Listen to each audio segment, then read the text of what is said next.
What's up, everyone? Welcome to the video. Today we're going to take a look at how to use the remote start feature on a 2022 Honda Odyssey.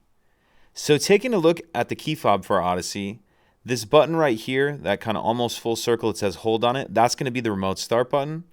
In order to use the remote start, what we're going to do is first lock the vehicle, and then we're going to hold that button down until the vehicle starts.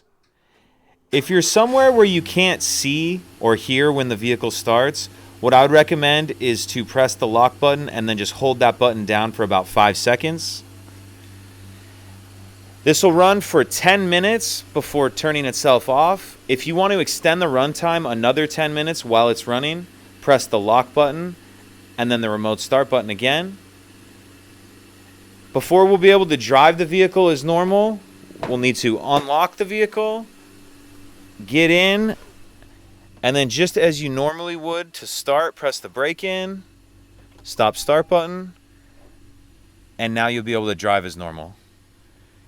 If you have any questions, please let me know. If you could take a second to like and subscribe, it helps us out, and I'd appreciate it.